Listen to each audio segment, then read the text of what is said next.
Hey everybody, Blugoblin here on behalf of Dark Avenger Inc. Plus. I apologize that this review is a bit late. I planned on doing this a lot earlier than I did, but things came up and I had a really busy weekend. But I'm here now to deliver my review of Ultimate Comics X-Men number 25. This is part 2 of Natural Resources.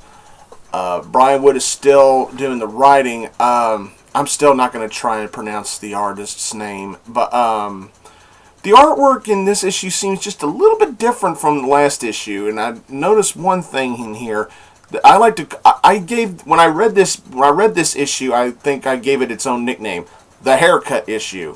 A lot of people got their hair cut. Jimmy Hudson, who's Wolverine's son in the Ultimate Universe, but now according to this book, he goes now by Wolverine. So he's Wolverine now. Okay, we got that. Okay, Kitty Pryde got her haircut. Jean Grey, she got her haircut. This is the haircut issue. And the artwork in here is good for the most part, but at times it looks a little lazy. It's like, especially with Kitty Pryde, it looks like when the artist drew Kitty Pryde and then drew her outfit, he colored her skin, colored her hair and her face, but when it came to the costume, it's like, I'll just leave it alone. We'll just say it's a white outfit. It literally looks like she is drawn and she looks unfinished. That's how her costume makes her look. It looks like art that's not done, which looks really lazy. Just a basic white shirt, white pants, white shoes. Lazy. Could have done something better with her. But the story is that it starts off with Jean Grey, who's no longer going by Karen Grant. She leaves the country of Tian, and she's going to Utopia to check it out. And when she gets there, she uses her telekinetic powers to block Kitty Pryde from recognizing her, block everybody from knowing her. So, I don't know why.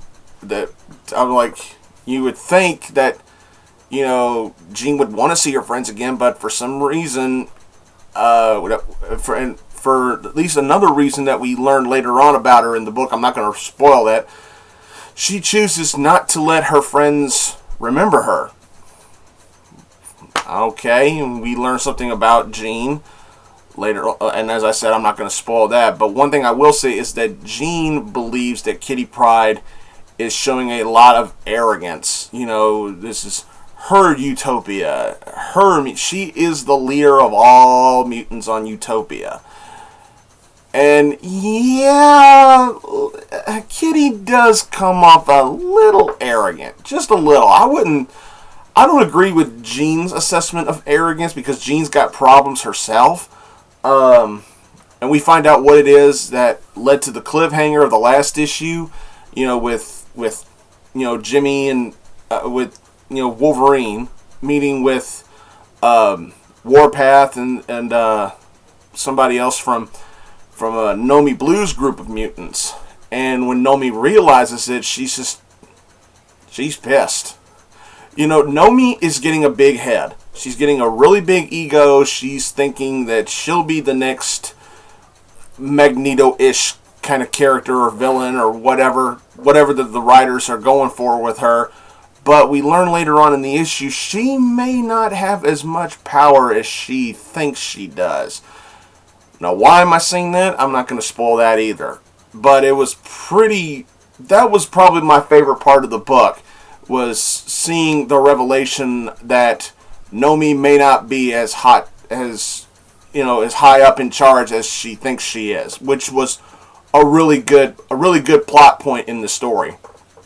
Rogue is Rogue, and she seems to have literally fallen in love with the land of Utopia. It's kind of weird. Just take a look at this book and see if you agree with me or not. But on the other side of the story, we got the government going after the mutants. And it's like they're trying their best to overturn Captain America's decision. Captain America is the president of the United States in this universe, by the way. They're trying to overturn his decision to be fair to the mutants, let them have their own land, leave them be, whatever.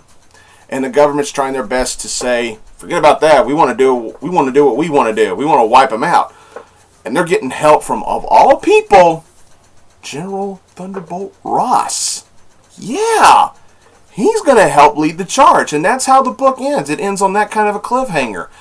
This was, to me, this was a little bit better than the last issue, but that's not really saying that much. This was a decent read. Okay, a nice read, but I wouldn't say it was great. I mean, it was a good read. I did enjoy it. I still would only recommend this series for hardcore X-Men fans or fans who have been getting Ultimate X-Men. If you're still on board with this series, then go ahead and stick with it, because it's good enough to stick with it. But this issue was not new reader friendly. This story was not new reader friendly. That's just my opinion. I do think this was good, but you got to take that into perspective. I'm a big X-Men fan, so if you're a casual X-Men fan, you don't need this. I don't really think you need it, but I did enjoy reading it. I thought it was good, and I did like the cliffhanger. I'm interested in seeing where this story goes, especially with all the plot points and the character development that I saw in this particular issue. I think it'd be worth checking out. And there's my review of this issue of Ultimate Comics X-Men. I want to thank y'all for joining me for this review. I'm sorry it's a little tardy, but things happen. Don't forget, please subscribe to this channel, Dark Avenger Inc. Plus. Yeah, don't forget about the plus. Don't forget about Dark Avenger Inc. as well. Don't forget about me, Blugoblin01, Blugoblin X, both of my channels on YouTube. My student, the Mount Vernon kid. Give him some love and give him some respect. He's earned it. My old buddy Brandon Hex, who recently had to start a new channel. Check him out. Follow me on Twitter or on Tumblr. Follow Dark Avenger Inc. Plus on Facebook. You won't regret it. Thanks again for watching this review, and until next time, I'll see y'all later.